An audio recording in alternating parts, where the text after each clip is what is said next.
ప్రభును రక్షకుడిని యేసుక్రీస్తు నామములో మీ అందరికీ కూడా శుభములు తెలియపరుస్తాం. ఎలా ఉన్నారండి? అందరూ బాగున్నారా? ప్రభు కృపను బట్టి, దేవుని యొక్క మహాదయను బట్టి ప్రతి దినము కూడా ఆయన మనల్ని నడిపిస్తున్నాడు, ప్రేమిస్తున్నాడు. ఆయన ప్రేమ ఎంతో ఎంతో గొప్పది. అగాపే ప్రేమ అని చెప్పి ఆయన ప్రేమకు పేరు పెట్టబడింది. ఎంతో లోతైన ప్రేమ. నీ పట్ల, నా పట్ల మన ప్రభుకున్న ప్రేమ ఎంతో గొప్పది. ఈ దినం కూడా కొన్ని మాటలు మనం వినడానికి ప్రయత్నం చేద్దాం. ఈ బ్లెస్సింగ్ బ్రెడ్ ద్వారా మీరు నిజముగా ఆదరించబడుతున్నారని, బలపరచబడుతున్నారని, దేవుడు మీతో మాట్లాడుతున్నాడని మేము నమ్ముతూ ఉన్నాం. ఈ దినం కూడా దేవుడు మీతో మాట్లాడతాడని నమ్ముతూ ఉన్నాం. యోహాను సువార్త 13వ అధ్యాయం 1వ వచనం.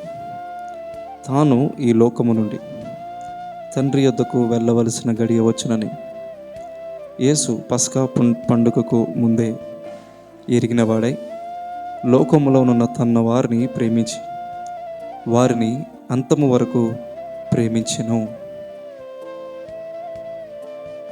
యేసుక్రీస్తు ప్రభువారు ఇంకా శిలువ మరణానికి ముందుగా ఆ పస్కా పండుగ సమయంలో ఆయన తిరిగి తండ్రి యొద్దకు వెళ్ళవలసిన గడియ వచ్చిందని ఆయన ఎరిగి ఉన్నప్పుడు ఆయన లోకములో ఉన్న తన వారినట ప్రేమించాడు, అంతము వరకు ప్రేమించాడు. తన మరణము చివరి వరకు వారిని ప్రేమించాడు. సిలువ మీద వరకు ఆయన ప్రేమ వెళ్తూనే ఉంది. అమ్మా, ఇదిగో నీ కుమారుడు, ఇదిగో నీ తల్లి అని చెప్పి ప్రేమించాడు.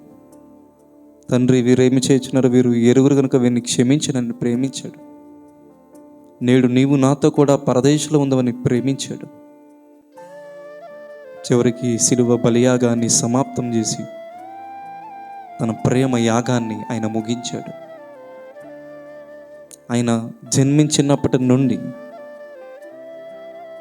మరణించేంత వరకు, ముఖ్యంగా యేసుప్రభువు వారి యొక్క 3.5 సంవత్సరాల పరిచర్యలో ఎంతగానో ఆయన లోకమును ఎంతో ప్రేమించాడు. దేవుడు అంటే ప్రేమ అని వాక్యం సెలవిస్తాం. ఈరోజు ఒకవేళ నన్ను ప్రేమించేవారు ఎవ్వరు లేరని బాధపడుతున్నావా? వారి ప్రేమల కొరకు, వీరి ప్రేమల కొరకు తపన పడుతున్నావా? నన్ను ఎవరు ప్రేమించట్లేదు, నన్ను ఎవరు గౌరవంగా చూడట్లేదు, నన్ను ఎవరు కూడా అందలం ఎక్కించట్లేదు, నన్ను ఎవరు కూడా గొప్పవానికి గొప్పదానిగా నన్ను అనుకోవట్లేదు. నన్ను అసలు ఇలా చూడాలి, ఇలా నన్ను ఇంత గొప్పగా నన్ను చూడాలి, కానీ ఎవరు అసలు నన్ను పట్టించుకోవట్లేదు అని చెప్పి ఇలాంటి ఆలోచనలతో, ఇలాంటి ఆ యొక్క రిజెక్షన్స్తో నువ్వు బ్రతుకుతూ ఉన్న వ్యక్తివైతే ఒక విషయాన్ని జ్ఞాపకం చేసుకో. ఈ లోకంలో మనుషుల ప్రేమ కనబడుతుంది, తర్వాత ఆరిపోతుంది. దేవుని ప్రేమ అగాపే ప్రేమ, లోతైన ప్రేమ, శాశ్వతమైన ప్రేమ, వాడబారని ప్రేమ. శిలువ మీద నీ కొరకు ప్రాణం పెట్టినంతగా ఆయన ప్రేమించాడు. అటువంటిది ఆయన ప్రేమ. ఆయన నిన్ను ప్రేమిస్తున్నాడని ఎరుగు. పాపినని నిన్ను ప్రేమించి క్షమించు దేవుడు ఆయననని నువ్వు నమ్ము. ఎవరో నీకు విలువ ఇవ్వాలని, ఎవరో నీకు గౌరవాన్ని ఇవ్వాలని, ఎవరో నిన్ను అర్థం చేసుకోవాలని అనుకోవడం కంటే ఆయన నిన్ను ప్రేమిస్తున్నాడని, అంతము వరకు సంపూర్ణముగా నిన్ను ప్రేమించాడని నువ్వు యొక్క దినమున తప్పనిసరిగా ఎరగాల్సిన వ్యక్తిగా నువ్వు ఉన్నావు. ఆయన ప్రేమ ఎటువంటిదంటే 3 విషయాలు చెప్తాను. తాను ఈ లోకము నుండి తండ్రి యొద్దకు వెళ్ళవలసిన గడియ వచ్చినని ఎరిగినా ఆయన ప్రేమించాడు. అక్కడ మనం చూసిన పస్కా పండుగ, pass over, the festival of pass over. ఐగుప్తులో ఇశ్రాయేలు ప్రజలు ఉన్నప్పుడు మరణదూత దాటిపోవడానికి కారణం ఏంటంటే, ఆనాడు ఆ పస్కా పండుగ సందర్భంగా గొర్రె పిల్లను వారు ఏం చేసి వధించి రక్తమును వారి యొక్క ద్వారబంధములకు వారు రాసినప్పుడు మరణదూత దాటిపోయినట్లుగా, వారు రక్షించబడినట్లుగా, ఐగుప్తులైతే చనిపోయినట్లుగా, ప్రతి తొలిచూలు మగబిడ్డ చనిపోయినట్లుగా మనం చూస్తాం.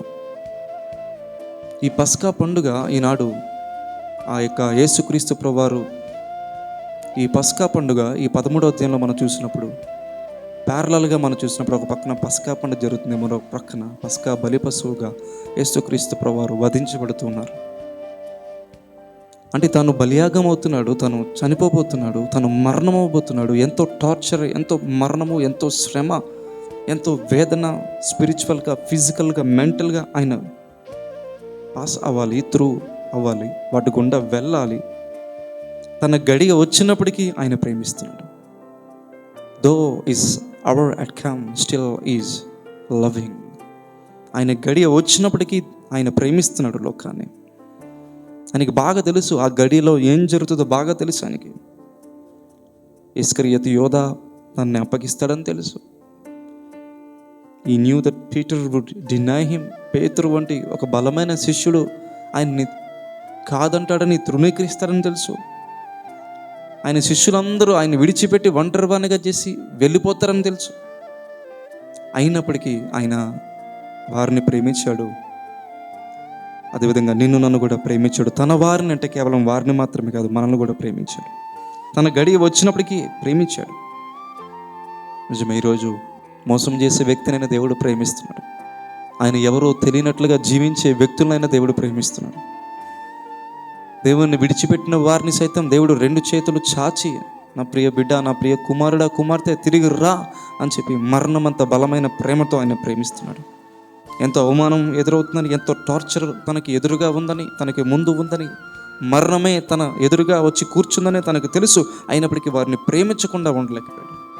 ఎటువంటి సమయంలో ఆయన రెస్పాన్స్ ఏమై ఉండాలంటే అసలు తన మరణానికి ముందు సెల్ఫ్ ప్రిజర్వేషన్, స్వీయ సంరక్షణ ఉండాలి. కానీ but is self giving love కలిగి ఉన్నాడు. రెండోదిగా తన వారిని ప్రేమించాడు అని మనం చూస్తున్నాం. తన వారిని అనగా లోకంలో ఉన్న ఇంకా పుట్టలేని తన ప్రజలు అయిన వారిని కూడా దేవుడు ప్రేమించాడు. వారు ఇంకా లోకములో ఉన్నప్పటికీ, పాప లోకములో ఉన్నప్పటికీ, ఇంకా వారిలో ఎన్నో బలహీనతలు ఉన్నప్పటికీ, మనలో ఎన్నో బలహీనతలు ఉన్నప్పటికీ, శిష్యుల్లో ఎన్నో బలహీనతలు ఉన్నప్పటికీ తన వారిని అని చెప్పి ఆయన పిలుస్తున్నాడు. తన వారిని ఆయన ప్రేమించాడట. పర్ఫెక్ట్ పీపుల్ని నేను ప్రేమిస్తాను, ఇంపర్ఫెక్ట్ పీపుల్ని ప్రేమించనని చెప్పే దేవుడు కాదు. పాపులను రక్షించుటకు క్రీస్తు యేసు లోకమునకు వచ్చిననే మాట మనం చూస్తాం. He loves them despite their failures. ఓటములు ఉన్నప్పటికీ వారి ఓటములను బట్టి కాక ఆయన గుణ లక్షణాన్ని బట్టి ఆయన ప్రేమించేవాడిగా ఉన్నాడు. ఈరోజు నీ ఓటమి, నీ బలహీనత, నీ పరిస్థితిని బట్టి దేవుడు నిన్ను ప్రేమించడం, ప్రేమించకపోవడం అవేమీ లేదు. ఆయన ప్రేమై ఉన్నాడు కాబట్టి నీ పరిస్థితి ఏదైనా ఆయన నిన్ను ప్రేమిస్తున్నాడు. నువ్వు ఆయన వైపు తిరగాలని ఆశపడుతున్నాడు. ఆయన ప్రేమను అర్థం చేసుకోవాలని ఆయన ఆలోచన కలిగి ఉన్నాడు. మూడోదిగా ఆయన అంతము వరకు ప్రేమించాడు. He loved them to the end. చివరి వరకు ప్రేమించాడు. లోక ప్రేమల వల్లే మొదట చాలా అద్భుతంగా వికసించి తర్వాత వాడిపోయి రాలిపోయే ప్రేమ కదా ఆయన ప్రేమ. భార్యాభర్తల మధ్య, తల్లిదండ్రులు బిడ్డల మధ్య, మనుషులకు స్నేహితులకు మధ్య ఉండే ఇటువంటి లోక సంబంధమైన ప్రేమ కాదు మన ప్రభువైన యేసుక్రీస్తు వారి యొక్క ప్రేమ. ఆయన ప్రేమ అంతము వరకు ప్రేమించాడు. ఆ చివరి వరకు కూడా ఆయన ప్రేమించాడు. అమ్మా ఇదిగో నీ కుమారుడు, ఇదిగో నీ తల్లి అని చెప్పి సిలువ మీద ఆ యొక్క శిష్యునికి తన తల్లిని గురించిన బాధ్యత అప్పగిస్తున్నాడు. అంతము వరకు ప్రేమించాడు. సిలువ మీద తన దొంగను ప్రేమించిన వాడుగా ఆయన ఉన్నాడు. హత్యలు చేసి, అల్లరి చేసి సిలువకు అర్హులు ఈ యొక్క దొంగ. 2 దొంగలు కూడా, ఒక దొంగ ఆయన వైపు చూశాడు. అయ్యా నీ రాజ్యంలో నన్ను కూడా చేర్చుకొని చెప్పి అడిగాడు. ఆయన ఏమాత్రం కూడా రిజెక్ట్ చేయలేదు. ఆయన ప్రేమ ఆ వ్యక్తిని కూడా రక్షించింది. ఆయన భూ సంబంధమైన జీవితపు చివరి వరకు కూడా, బాధలో కూడా ఆయన ప్రేమ ఎప్పుడు కూడా మారిపోలేదు, చలించలేదు. అచంచలమైన ప్రేమతో ఆయన ప్రేమించాడు. To the very end of his earthly life our lord and saviour's love never wavered even in suffering. బాధలో కూడా ఆయన ప్రేమ ఏమాత్రం కూడా మార్పు లేని ప్రేమగా ఉంది. To the fullest extent possible his love was total, absolute and sacrificial. సాధ్యమైనంత వరకు ఆయన ప్రేమ ఎలా ఉందంటే, చివరి వరకు ఆయన ప్రేమ ఎలా ఉందంటే సంపూర్ణమైన త్యాగపూరితమైన ప్రేమగా ఆయన ప్రేమ ఉంది. ఆయన మాటలు మాత్రమే చెప్పిన ప్రేమ కాదు. అదే 13వ అధ్యాయంలో శిష్యుల పాదాలు కడిగిన ప్రేమ, తువాలు కట్టి శిష్యుల పాదాలు కడిగి తుడిచిన ప్రేమ. పాదాలు ఎవరు కడుగుతారంటే చాలా దీనులు, ఇంకా ఆ దాసుల్లో దీనులైన దాసులు, బాగా అట్టడుగు స్థానంలో ఉండే దాసులు, అటువంటి దాసులు మాత్రమే యజమానుల పాదాలు కడిగేవారుగా ఆ రోజుల్లో ఉండేవారు. మహాగణుడు, మహోన్నతుడు, సర్వశక్తిమంతుడు, సర్వాధికారి, సర్వోన్నతుడు దేవుని కుమారుడు ఈ లోకానికి మానవుడిగా దిగివచ్చి శిష్యుల పాదాలు ఒక లోయెస్ట్ సర్వెంట్గా ఆయన అయిపోయి కడుగుతున్నాడు. అంతగా ఆయన ప్రేమించాడు. తను అప్పగించే ఇస్కరియోతు యోధ, తను కాదనే పేతురు, తను విడిచిపెట్టే శిష్యుల పాదములు అన్నింటినీ అందరినీ కూడా ఆయన కడుగుతూ వచ్చాడు. నీ పరిస్థితులు ఎలా ఉన్నా ఆయన నిన్ను ప్రేమిస్తున్నాడు. ఆయన మిమ్మల్ని ప్రేమిస్తున్నాడు ఎరిగి, దేవా నేను కూడా నిన్ను ప్రేమిస్తానయ్యా, నేను కూడా మరణం వరకు నీ కొరకు నమ్మకంగా జీవిస్తానయ్యా, నేను కూడా నమ్మకంగా నీ కోసం బ్రతుకుతానయ్యా అని చెప్పి నువ్వు తీర్మానం చేసుకోగలిగితే, తిరిగి నీవు కూడా ఆయన్ని ప్రేమిస్తే ఆయన నీకు జీవితంలో అద్భుతమైన గంభీరమైన కార్యాలు జరిగిస్తాడు. దేవుని ప్రేమించే వారికి ఏవి సిద్ధపరచబడినో అవి కంటికి కనబడవు, చెవులకు వినపడవు, హృదయమునకు గోచరం కావని వాక్యం సెలవిస్తూ ఉంది. దేవా నీ ప్రేమకు ప్రతిస్పందిస్తూ నేను కూడా నిన్ను ప్రేమిస్తానయ్యా, నీకోసం బ్రతుకుతానయ్యా, నీ ప్రేమ ఎంతో గొప్పదయ్యా అని చెప్పి నువ్వు తీర్మానం చేసుకోగలిగితే ప్రార్థన చేద్దాం. కళ్ళు మూసుకోండి. పరిశుద్ధుడా మీకు వందనాలు, మీకు స్తోత్రాలు. అవును, నీ ప్రేమ శాశ్వతమైన ప్రేమ, అంతము వరకు ఉండే ప్రేమ. మమ్మల్ని ప్రేమించిందయ్యా నీ యొక్క ప్రేమ. ఇలాంటి గొప్ప ప్రేమ యొక్క లోకంలో ఎవరికి లేదు. దేవా నీ ప్రేమని యొక్క దినమున ఎవరెవరైతే ఎరుగలేకపోతున్నారో, మరణమే ఎదురవుతున్నా నువ్వు ప్రేమిస్తూ వచ్చు, అంతము వరకు సంపూర్ణముగా ప్రేమిస్తూ వచ్చు. ఇటువంటి ప్రేమను విడిచిపెట్టి అనేక మంది నీకు దూరస్తులుగా బ్రతుకుతున్నారు. ఇటువంటి ప్రేమ విలువ తెలియక నైనా వారు అనేక మంది లోకములో ప్రేమ కొరకు ఆకర్షితులవుతున్నారు. ఈ ప్రేమ ఎంతో గొప్పది కదా, అగాపే ప్రేమ కదా. అటువంటి ప్రేమ కొరకు వారు తపన ఆశ కలిగి ఉండి వారు కూడా మమ్మల్ని ప్రేమించి కృప దయచేయండి. ఎంతమంది అయితే ప్రభు విధంగా ఆయన తీర్మానం చేసుకుంటున్నారు, వారి జీవితాలను మీరు బలపరచమని, వారి జీవితాలని కార్యం జరిగించుకోమని యేసు నామములో ప్రార్థించి అడిగి వేడుకొంచున్నాము తండ్రి, ఆమేన్. ప్రభు చిత్తమైతే మరొక సందేశంతో మరొక దినము మీ ముందుకు వస్తాం.